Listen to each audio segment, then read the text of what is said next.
یہ دن اور رات اور یہ اوقات، یہ بھی اللہ تعالیٰ کی مخلوقات میں سے ایک مخلوق ہیں۔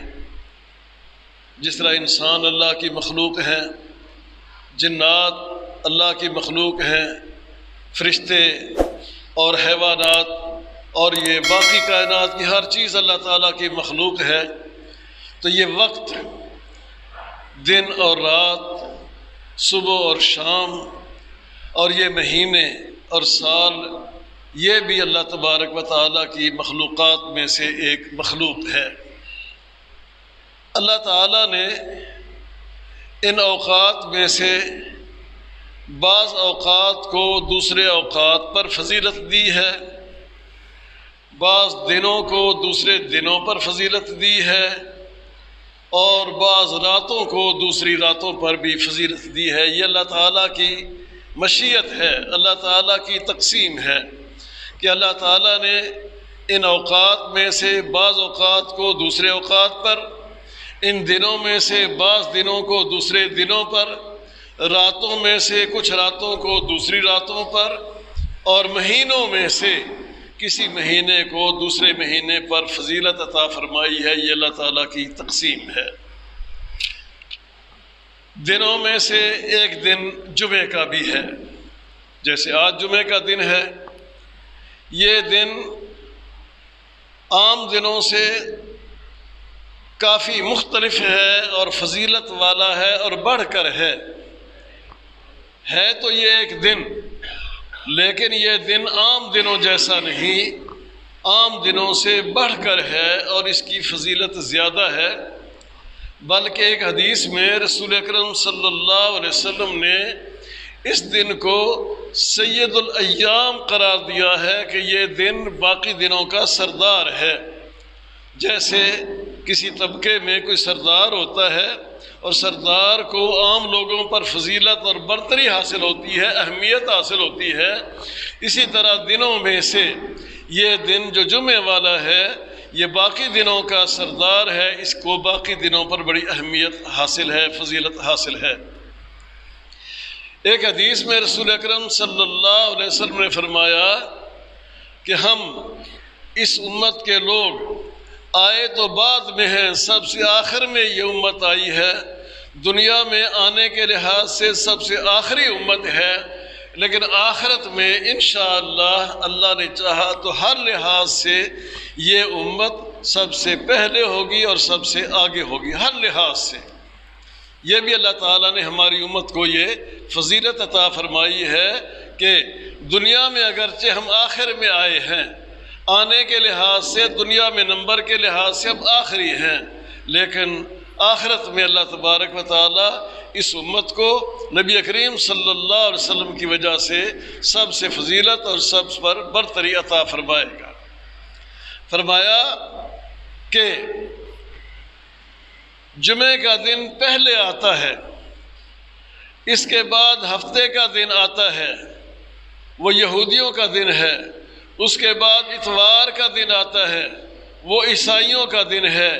جمعے کے دن مسلمان اللہ تعالیٰ کی خاص طور پر عبادت کرتے ہیں، ہفتے کے دن یہودی لوگ اللہ تعالیٰ کی اپنے انداز میں عبادت کرتے ہیں، اتوار کے دن عیسائی لوگ اللہ تعالیٰ کی عبادت کرتے ہیں۔ اس ترتیب میں بھی اللہ تبارک و تعالیٰ نے ہمیں ان سے پہلے رکھا ہے، پہلے جمعے کا دن آتا ہے۔ یہ بھی ہماری امت کی فضیلت اور برتری کی ایک نشانی ہے اور ایک علامت ہے۔ جمعے کے حوالے سے رسول اکرم صلی اللہ علیہ وسلم نے ایک حدیث میں یہ بیان فرمایا کہ یہ وہ بابرکت دن ہے جس دن میں اللہ تبارک و تعالیٰ نے آدم علیہ السلام کو پیدا کیا۔ حضرت آدم علیہ السلام کی تخلیق جمعے کے دن ہوئی تھی، ان کے جسم میں روح ڈالی گئی وہ بھی جمعے کے دن ہوئی، ان کو جنت میں داخل کیا گیا وہ بھی جمعے کا دن تھا، اور جب ان کو جنت سے نکال کر دنیا میں بھیجا گیا تو وہ بھی جمعے کا دن ہی تھا۔ اور پھر اللہ تبارک و تعالیٰ نے آدم علیہ السلام کی توبہ قبول کی، وہ بار بار یہ دعا کرتے رہے، ربنا ظلمنا انفسنا وَإِن لَّمْ تَغْفِرْ لَنَا وَتَرْحَمْنَا لَنَكُونَنَّ مِنَ الْخَاسِرِينَ۔ وہ یہ دعا کرتے رہے، بالآخر ان کی اللہ نے توبہ قبول کر لی، تو توبہ کی قبولیت بھی جمعے کے دن ہی ہوئی تھی۔ یہ اس دن کی اہمیت، فضیلت اور برتری اور برکت ہے۔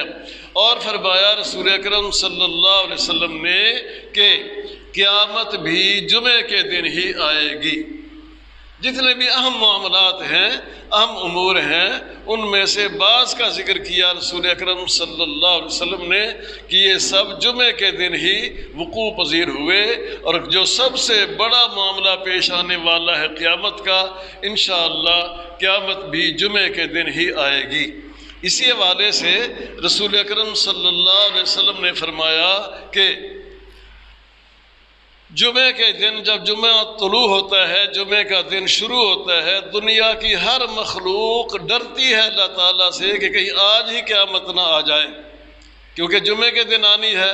متعین نہیں کیا گیا، بتایا تو نہیں گیا کہ کس جمعے کو آنی ہے، کس تاریخ اور کس سال کو آنی ہے، یہ علم اللہ نے اپنے پاس ہی رکھا ہے۔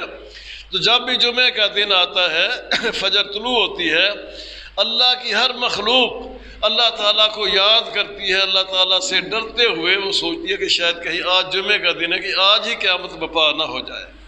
یہ تو ہم انسان ہیں غافل، غفلت کے مارے ہوئے، پرواہ ہی نہیں کرتے ہیں اللہ تعالیٰ کے احکامات کی، اللہ تعالیٰ سے ڈرتے ہی نہیں ہیں، نہ اللہ تعالیٰ کی اطاعت کا شوق ہے، اور نہ ہی اللہ تعالیٰ کی نافرمانی کا ڈر اور خوف ہے کہ اللہ تعالیٰ ناراض ہوتا ہے۔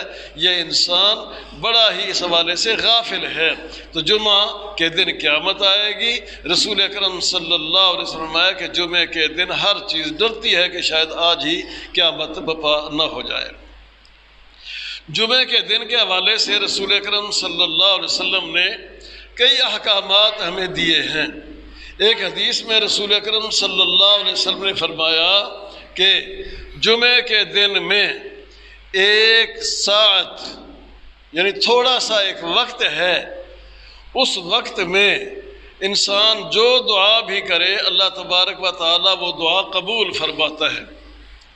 اب وہ کون سا وقت ہے، وہ گھڑی، وہ وقت اور وہ ساعت متعین کر کے ہمیں نہیں بتائی گئی۔ اللہ تعالیٰ کو تو علم ہے، اللہ تعالیٰ تو جانتا ہے، لیکن ہمیں نہیں بتائی گئی کہ وہ کون سا وقت ہے، تاکہ ہم انسان ہمت کر کے، کوشش کر کے سارا دن اللہ تعالیٰ کو یاد کرتے رہیں، اور ممکن ہے کہ ہمیں وہ ساعت نصیب ہو جائے۔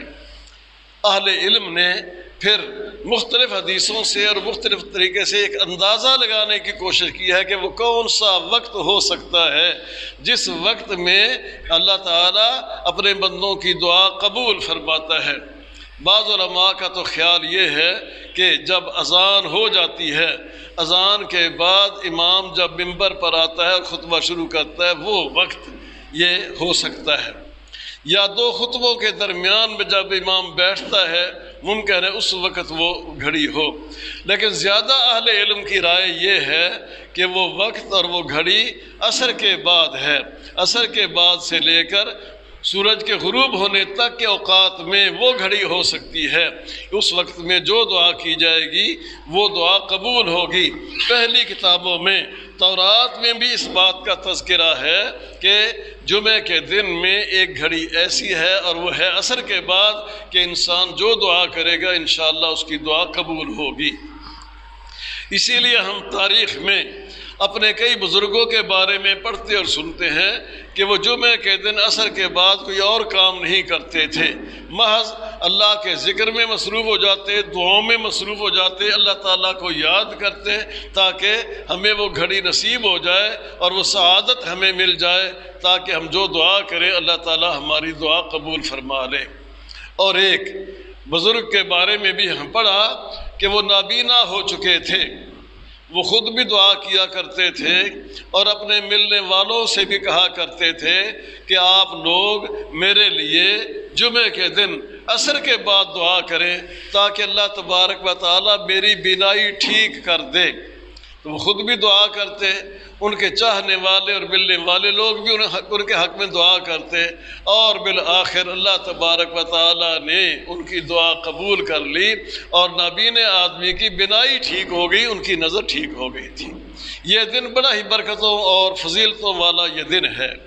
اس حوالے سے رسول اکرم صلی اللہ علیہ وسلم نے یہ بھی بیان فرمایا کہ جمعے کے دن سورۃ الکہف کی تلاوت کرنی چاہیے۔ 15ویں پارے میں یہ سورت ہے، کچھ حصہ 15ویں پارے کے آخر میں ہے اور کچھ حصہ 16ویں پارے کے آغاز میں ہے۔ رسول اکرم صلی اللہ علیہ وسلم نے فرمایا کہ جمعے کے دن سورۃ الکہف کی تلاوت کیا کرو، یہ تلاوت کرنی چاہیے۔ تلاوت تو آدمی کرتا ہی ہے، ناغہ تو کبھی بھی نہیں ہونا چاہیے۔ آج کل کے نوجوان شاید سستی کر جاتے ہیں، کبھی تلاوت کر لی اور کبھی تلاوت نہ کی، ایسا نہیں ہونا چاہیے۔ انسان کا کوئی دن بھی تلاوت سے خالی نہیں ہونا چاہیے، روزانہ کچھ نہ کچھ حصہ ضرور تلاوت کرنی چاہیے۔ اگرچہ تلاوت کا وقت مقرر نہیں اور تلاوت کے لیے حصہ مقرر نہیں کہ کس وقت تلاوت کی جائے اور کتنی تلاوت کی جائے، یہ تو ہر آدمی اپنے وقت کی تقسیم کر لیتا ہے کہ میرے لیے فلاں وقت میں تلاوت کرنا مناسب رہے گا، میرے پاس فلاں وقت، کوئی صبح کے بعد تلاوت کر لیتا ہے، کوئی صبح سے پہلے بھی تلاوت کر لیتا ہے، کوئی سورج نکلنے کے بعد تلاوت کر لیتا ہے، کوئی جمعے سے پہلے، کوئی جمعے کے بعد، کوئی عصر کے بعد، جب بھی موقع ملے بہرحال کچھ نہ کچھ حصہ تلاوت کرنا چاہیے۔ اور خاص طور پر جمعے کے دن سورۃ الکہف کی تلاوت ضرور کرنی چاہیے، اس کی بڑی برکت اور بڑی فضیلت ہے۔ رسول اکرم صلی اللہ علیہ وسلم نے فرمایا جو آدمی جمعے کے دن سورۃ الکہف کی تلاوت کرتا ہے، اللہ تبارک و تعالیٰ اس کے لیے خاص قسم کا نور پیدا فرما دیتا ہے، برکتیں پیدا فرما دیتا ہے۔ اس لیے خاص طور پر جمعے کے دن سورۃ الکہف کی تلاوت کا اہتمام کرنا چاہیے اور کبھی اس کا ناغہ نہیں ہونا چاہیے۔ اسی طرح نبی کریم صلی اللہ علیہ وسلم نے فرمایا کہ جمعے کے دن مجھ پر کثرت کے ساتھ درود پڑھا کرو، درود شریف پڑھا کرو۔ وقت بھی ٹھیک ہے، کوئی اور کام بھی ہوتے ہیں، کوئی اور کام بھی انسان نے کرنے، انسان کی مصروفیات ہوتی ہیں، لیکن اس کے باوجود کچھ وقت نکال کر درود شریف بھی پڑھنا چاہیے۔ یہ ضروری نہیں کہ سارے کام چھوڑ کر ہی درود پڑھنا شروع کر دے، اگر ایسا کر لے تو اچھی بات ہے کہ سارے کام چھوڑ دے، بیٹھ کر آدمی درود شریف پڑھ لے، 20 دفعہ، 30 دفعہ، 40 50 دفعہ، 100 دفعہ پڑھ لے، اچھی بات ہے۔ یا موقع بموقع سارا دن جیسے بھی اسے وقت ملتا ہے، خیال آتا ہے، وہ درود شریف دہراتا رہے۔ نبی کریم صلی اللہ علیہ وسلم نے فرمایا کہ تم لوگ، میری امت کے لوگ جب درود بھیجتے ہو مجھ پر تو اللہ تعالیٰ تمہارے درود مجھ تک پہنچاتا ہے، مجھ تک یہ درود پہنچائے جاتے ہیں۔ نسائی شریف کی حدیث ہے، صحابہ کرام نے عرض کیا کہ یا رسول اللہ صلی اللہ علیہ وسلم، ہمارے درود آپ تک کیسے پہنچائے جائیں گے؟ آپ تو مٹی ہو چکے ہوں گے، آپ پر تو وفات آ چکی ہوگی، آپ قبر میں جا چکے ہوں گے، آپ کا جسم خاک بن چکا ہوگا، ہمارے درود آپ تک کیسے پہنچائے جائیں گے؟ نبی کریم صلی اللہ علیہ وسلم نے فرمایا کہ یہ مٹی، اس کے لیے اللہ تعالیٰ نے انبیاء کے جسم کو کھانا حرام کر دیا ہے۔ یہ مٹی عام لوگوں کے جسموں کو تو کھاتی ہے، کبھی کھاتی ہے کبھی نہیں کھاتی، لیکن انبیاء کے جسم کے بارے میں یہ اللہ تعالیٰ نے ضمانت دی ہے کہ یہ زمین اور یہ مٹی نبیوں کے جسم کو نہیں کھاتی۔ نبیوں کے جسم جیسے وہ قبر کے اندر رکھے جاتے ہیں وہ قیامت تک ویسے ہی محفوظ رہیں گے، وہ مٹی نہیں بنتے ہیں، ان کو مٹی نہیں کھاتی ہے۔ یہ بھی انبیاء کی خصوصیات میں سے خصوصیت ہے۔ اللہ تعالیٰ نے نبیوں کو جو خصوصیتیں دی ہیں ان میں سے یہ خصوصیت بھی ہے کہ زمین، یہ مٹی نبیوں کے جسم کو کھاتی نہیں ہے۔ باقی لوگوں کے جسم عام طور پر مٹی کھا جاتی ہے، لیکن بعض لوگ ایسے بھی ہوتے ہیں کہ ان کے جسموں کو مٹی نہیں کھاتی، جیسے شہیدوں کے جسم ہیں۔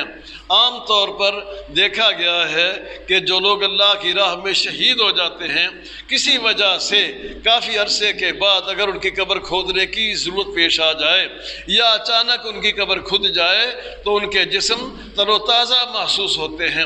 یا شہیدوں کے علاوہ عام لوگوں کے بھی بعض اوقات قبر کھل جاتی ہے تو نظر آتا ہے کہ ان کے جسم صحیح سالم نظر آتے ہیں، لیکن یہ ان کی نہ نیکی کی علامت ہے، نہ قبولیت کی علامت ہے، نہ ان کے ولی ہونے کی علامت ہے۔ بس یہ اللہ تعالیٰ کی تقسیم ہے، کسی کے جسم کو مٹی کھا جاتی ہے اور کسی کے جسم کو مٹی نہیں کھاتی ہے۔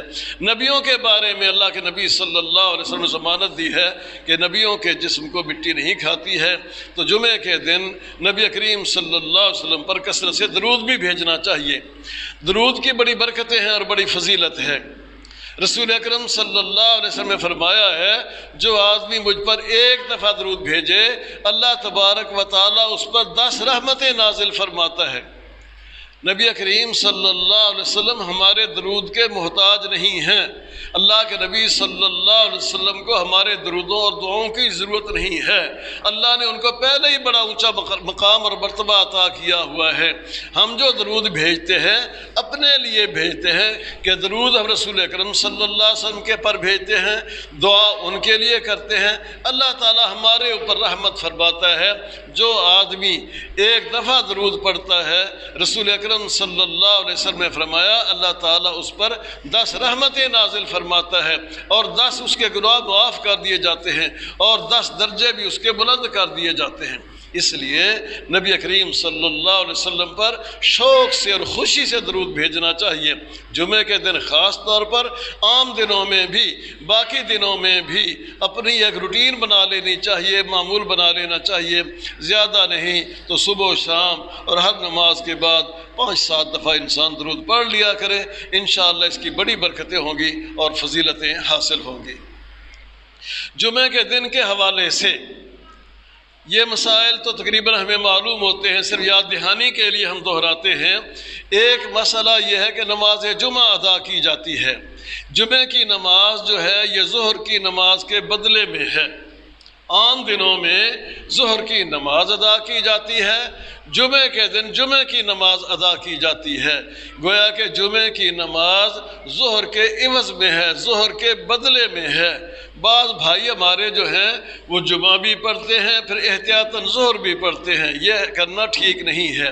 ایک نماز پڑھی جائے، جماعت کے ساتھ پڑھ رہے ہیں اور مسجد کے اندر ہیں، جامع مسجد ہے، جمعے کا خطبہ ہوا ہے، پھر جمعہ ہی پڑھا جائے گا، ظہر پڑھنے کی ضرورت ہے ہی نہیں۔ اور اگر کوئی شخص ایسا ہے جو جمعہ نہیں پڑھ سکا، مسافر ہونے کی وجہ سے، سفر میں ہونے کی وجہ سے، یا بیماری کی وجہ سے، یا کوئی اور ایسی مجبوری آ گئی کہ وہ جمعے میں شامل نہیں ہو سکا، پھر وہ ظہر کی نماز پڑھے گا، یا ظہر کی نماز پڑھی جائے گی یا جمعہ پڑھا جائے گا۔ اور جمعے کے لیے سب کو معلوم ہے کہ جمعے کے لیے پہلے خطبہ دیا جاتا ہے، خطبے میں دین کے احکام اور مسائل بیان کیے جاتے ہیں، اس کے بعد پھر 2 فرض ادا کیے جاتے ہیں۔ جمعے کے 4 فرض نہیں ہیں، جمعے کے 2 فرض ہیں۔ یہ خطبہ گویا کہ یوں سمجھ لیں 2 رکعتوں کی جگہ یہ خطبہ ہے، اس کے بعد 2 رکعتیں ہیں۔ تو خطبے کے بارے میں بہت سے لوگ غفلت کر جاتے ہیں، سستی کر جاتے ہیں، خطبے میں شریک نہیں ہوتے، خطبے میں شامل نہیں ہوتے، گھروں میں اور دکانوں پر اور بازاروں میں بیٹھے رہتے ہیں، انتظار کرتے ہیں جماعت کا وقت ہوگا، جمعے کا وقت ہوگا تو مسجد میں پہنچ جائیں گے۔ ایسا کرنا درست نہیں ہے، یہ بہت بڑی غفلت ہے اور بہت بڑی سستی ہے۔ جمعے کے لیے اصل کوشش یہ ہونی چاہیے کہ اذان سے پہلے آدمی مسجد کے اندر پہنچا ہوا ہو۔ اللہ نے قرآن میں بھی فرمایا ہے یا ایھا الذین آمنوا اذا نودی للصلاۃ من یوم الجمعۃ فاسعوا الی ذکر اللہ، ایمان والو جب جمعے کے لیے اذان ہو جائے پھر جلد از جلد مسجد میں پہنچو، سارے کام چھوڑ دو، کوئی بھی مصروفیت ہو، کسی قسم کی بھی مصروفیت ہے، سارے کام چھوڑ کر مسجد کے اندر جمعے کے لیے حاضر ہو جاؤ۔ جمعے کے خطبے میں کچھ مسائل بیان کیے جائیں گے، جمعے کے خطبے میں کچھ ہدایات دی جائیں گی، کچھ دین کی باتیں کی جائیں گی۔ خطبے بھی لمبے بھی نہیں ہونے چاہیے، بعض مقامات پر دیکھا گھنٹے کے خطبے دیے جاتے ہیں۔ عالم حضرات سوچتے ہیں جتنا میرے پاس علم ہے آج سارے کا سارا سنا کے ہی چھوڑنا ہے، گھنٹے کا خطبہ دیتے ہیں۔ خطبہ مختصر اور درمیانہ سا خطبہ ہونا چاہیے۔ یہی وجہ ہے کہ ہم اس مسجد کے اندر درمیانہ خطبہ 20-25 منٹ کا خطبہ دیتے ہیں، زیادہ لمبا خطبہ نہیں ہوتا، تاکہ 2-4 مسائل جو بیان کیے جائیں وہ توجہ سے سن لیے جائیں اور ان پر عمل کی کوشش کی جائے۔ جمعے کے دن بر وقت مسجد میں پہنچنا چاہیے۔ ہمارے ہاں سستی پائی جاتی ہے، غفلت پائی جاتی ہے، اذان پہلے تو لوگ جماعت کی انتظار کرتے ہیں، یا پھر بہت ہی جلدی آنا تو اذان کی انتظار کرتے ہیں، اتنے بجے اذان ہوگی اور خطبہ شروع ہوگا اس لیے بھی اتنے بجے جائیں گے۔ اللہ کے نبی صلی اللہ علیہ وسلم نے فرمایا جلدی اور پہلے مسجد میں پہنچنے کی کوشش کرنی چاہیے۔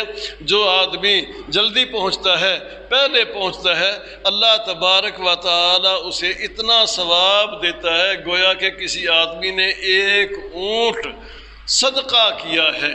اب اندازہ کریں، ایک اونٹ خرید کر ذبح کر کے اس کا صدقہ کرنا کتنا ثواب ہوگا۔ شاید لاکھ، 1.5 لاکھ کا، 2 لاکھ کا، ہمیں تو پتہ ہی نہیں، کبھی خریدا ہی نہیں ہے۔ اندازہ یہ کہ 1.5-2 لاکھ کا تو ایک اونٹ ہوگا۔ کوئی آدمی 1.5 لاکھ کا، 2 لاکھ کا اونٹ خرید کر اس کو ذبح کرے، اس کا گوشت صدقہ کرے، اسے کتنا ثواب ہوگا۔ اللہ کے نبی صلی اللہ علیہ وسلم نے فرمایا جمعے کے دن جو آدمی سب سے پہلے جمعہ ادا کرنے کے لیے مسجد میں پہنچتا ہے اسے ایک اونٹ کے صدقہ کرنے کا ثواب ہوتا ہے، اور جو آدمی اس کے بعد آتا ہے مثال دے کر فرمایا اسے یوں ثواب ہوتا ہے جیسے کوئی آدمی ایک گائے یا ایک بیل ذبح کر کے صدقہ کر دے۔ دیکھیں، یہ ہزاروں روپے خرچ کرنے کے بعد کوئی آدمی جتنا ثواب کمائے گا بغیر پیسہ خرچ کیے، صرف یہ کہ اپنے وقت کی قربانی دے، شوق سے مسجد میں حاضر ہو، سب سے پہلے آنے والا اونٹ کا صدقہ کرنے کا ثواب پاتا ہے، اس کے بعد آنے والے کو گائے کا صدقہ کرنے کا ثواب ملتا ہے، اس کے بعد میں آنے والے کو ایک بکرا یا بکری کے صدقہ کرنے کا ثواب ملتا ہے۔ اس طرح ثواب میں کمی آتی جاتی ہے، پھر بعد میں جو آتا ہے اس کو مرغی کے صدقہ کرنے کا ثواب ملتا ہے، اس کے بعد بھی جو آتا ہے انڈا صدقہ کرنے کا ثواب ملتا ہے۔ مطلب یہ ہے کہ ان کے ثواب میں، ان کے درجے میں، ان کے مرتبے میں کمی آتی چلی جاتی ہے۔ یہ تو مثال کے طور پر ہمیں سمجھایا گیا ہے۔ اور جب اذان ہوتی ہے تو اذان کے وقت فرشتے جو ہیں وہ اپنے رجسٹر بند کر کے وہ بھی مسجد کے اندر آ کر پھر خطبہ سننا شروع کر دیتے ہیں، خطبے کے لیے بیٹھ جاتے ہیں، پھر ان کے رجسٹر بند کر دیے جاتے ہیں۔ اس لیے اذان سے پہلے، بلکہ اذان سے بہت پہلے مسجد کے اندر پہنچنے کی کوشش کرنی چاہیے۔ ہم نے تو بیت اللہ میں دیکھا، مسجد نبوی میں دیکھا کہ بہت سے لوگ تو صبح کی نماز پڑھ کے ہی وہیں بیٹھ جاتے تھے۔ وہ صبح کی نماز کے لیے جب مسجد میں جاتے وہ تیاری کر کے جاتے، نہا کے جاتے، کپڑے تبدیل کر کے جاتے، صبح کی نماز باجماعت ادا کرتے، اس کے بعد وہیں بیٹھے تلاوت میں، اذکار میں، نوافل میں مصروف رہتے، دوبارہ اگر وضو کی ضرورت پیش آتی جا کر وضو کر کے دوبارہ پھر آ کر بیٹھ جاتے۔ بڑا عجیب منظر ہوتا تھا۔ تو کوشش یہ کرنی چاہیے کہ انسان جمعے کے دن بر وقت مسجد کے اندر پہنچے اور پھر خطبہ بھی مکمل سنے، کیونکہ یہ خطبہ بھی نماز کا حصہ ہے، 2 رکعتوں کے قائم مقام ہے۔ اور یہی وجہ ہے کہ ہم نے اپنے یہاں مسجد میں جماعت کا وقت مقرر کبھی نہیں کیا کہ جماعت کس وقت ہوگی۔ ہم نے خطبے کے آغاز کا وقت تو بتایا ہوا ہے کہ 12:40 پر تقریباً خطبہ شروع ہوگا۔ جماعت کے لیے امام اور خطیب وہ موقع کے حساب سے کبھی 15 منٹ کا خطبہ، کبھی 20 منٹ کا خطبہ، کبھی 25 منٹ کا خطبہ اور کبھی 10 منٹ کا خطبہ بھی دے دیتا ہے۔ تو اس لیے ہمیں وقت وہ یاد رکھنا چاہیے کہ خطبہ شروع کس وقت ہوگا، اذان کس وقت ہوگی۔ جماعت ہو سکتا ہے جلدی ہو جائے اور ہو سکتا ہے کہ 2-4 منٹ تاخیر بھی ہو جائے۔ تو جمعے کی بڑی اہمیت ہے۔ اللہ کے نبی صلی اللہ علیہ وسلم جمعے کے دن غسل کر کے آنا چاہیے، غسل کرنا چاہیے۔ فرمایا کہ جمعے کے دن غسل کرنا ہر مسلمان پر لازم اور ضروری ہے۔ انسان غسل کرے، اچھا لباس پہنے، خوشبو لگائے اور پھر بر وقت تیار ہو کر مسجد کر پہنچے تو اللہ تبارک و تعالیٰ اسے اجر و ثواب عطا فرماتا ہے۔ خطبے کے دوران باتیں نہیں کرنی چاہیے، ادھر ادھر کی مصروفیت نہیں ہونی چاہیے، توجہ امام کی طرف ہو، خطبے کی طرف ہو، جو مسائل بتائے جائیں ان کو سنا جائے، ان پر عمل کرنے کی کوشش کی جائے، اور اگر کوئی مسئلہ واضح نہیں ہو سکا یا سمجھ نہیں آ سکا جمعے کے بعد اس کے بارے میں پوچھ لینا چاہیے کہ جی فلاں مسئلہ جو بیان ہوا ہے ہمیں اس کی پوری طرح سمجھ نہیں آئی، اس کی وضاحت کر دیجئے۔ خطبے کے دوران بولنا منع ہے، بات کرنا منع ہے۔ اگر کوئی بات کر بھی رہا ہو، اللہ کے نبی صلی اللہ علیہ وسلم فرمایا اس کو یہ کہنا کہ چپ کر جا، اتنا کہنا بھی یہ جائز نہیں ہے۔ اتنا کہنے والے کا اپنا جمعہ بھی خراب ہو جاتا ہے۔ جو دوسرے کو باتیں کرنے سے روکتا ہے اور کہتا ہے کہ اسکت خاموش ہو جا تو اس کا اپنا جمعہ بھی ضائع ہو جاتا ہے۔ فقط لغوتا، اس نے لغو کام کیا ہے، جمعے کے آداب کے خلاف کام کیا ہے۔ جب خطبہ شروع ہو جائے تو پھر آپس میں باتیں نہیں کرنی چاہیے، کوئی بات بھی نہیں کرنی چاہیے۔ کئی دفعہ ایسے بھی ہوتا ہے چونکہ جمعے کے دن نمازی دور دور سے آتے ہیں تو خطبہ ہو رہا ہے، پاس بیٹھتے ہیں تو سلام کرنا شروع کر دیتے ہیں۔ بھائی سلام کرنا تو اچھی بات ہے، سلام کرنا چاہیے، لیکن یا تو خطبے سے پہلے سلام ہو جائے یا پھر اب خطبہ ختم ہونے کی اور نماز مکمل ہونے کی انتظار کی جائے، نماز کے بعد ملیں اور دعا سلام کرنا چاہیے۔ خطبے کے دوران باتیں کرنا، دعا سلام کرنا یہ درست نہیں ہے اور یہ مناسب نہیں ہے۔ اسی حوالے سے رسول اکرم صلی اللہ علیہ وسلم نے یہ بھی بیان فرمایا کہ جب آؤ تم مسجد کے اندر پہنچو اور خطبہ شروع ہو چکا ہو تو پھر 2 رکعتیں پڑھ کر بیٹھا کرو۔ جو آدمی بھی آئے وہ مسجد میں 2 رکعتیں پڑھے بغیر نہ بیٹھے، آئے خطبہ شروع ہو اسے 2 رکعتیں پڑھ کر پھر بیٹھنا چاہیے، اگرچہ وہ نماز زیادہ لمبی نہیں اور مختصر ہی ہونی چاہیے۔ تو یہ جمعے کے حوالے سے کچھ مسائل ہیں اور کچھ آداب ہیں۔ اسی طرح ایک اور مسئلہ یہاں یہ ہے کہ اللہ نے فرمایا جب جمعے کے دن اذان ہو تو جلدی مسجد کے اندر پہنچو۔ اب اذان کیسے کہی جائے اس کا طریقہ قرآن میں نہیں ہے۔ اذان کے الفاظ، اذان کے آداب اور اذان کا طریقہ نبی کریم صلی اللہ علیہ وسلم نے سکھایا ہے، احادیث میں بیان ہوا ہے۔ اس سے یہ بھی پتہ چلا کہ دین کی بنیاد قرآن مجید ہے اور نبی کریم صلی اللہ علیہ وسلم کی حدیث ہے۔ حدیث کے بغیر قرآن پر عمل نہیں کیا جا سکتا، قرآن کو نہیں سمجھا جا سکتا۔ قرآن کو سمجھنے کے لیے احادیث سے رہنمائی لینا ضروری ہے کہ یہ کام جو کیا جائے اللہ کے نبی صلی اللہ علیہ وسلم نے کیسے کیا ہے اور کیسے ہمیں اس کی ہدایت دی ہے۔ قرآن میں اذان کا ذکر تو ہے کہ اذان کہی جائے، لیکن اذان کیسے کہی جائے گی، اس کے الفاظ کیا ہوں گے، اس کے کیا آداب اور کیا طریقہ ہوگا، یہ ساری تفصیلات ہمیں حدیث سے ملتی ہیں۔ اللہ تعالیٰ سے دعا ہے اللہ تعالیٰ ہمیں دین کے احکام و مسائل توجہ سے سننے کی، سمجھنے کی، یاد رکھنے کی اور پھر عمل کرنے کی توفیق عطا فرمائے۔ اقول قولی ھذا وآخر دعوانا الحمد للہ رب العالمین۔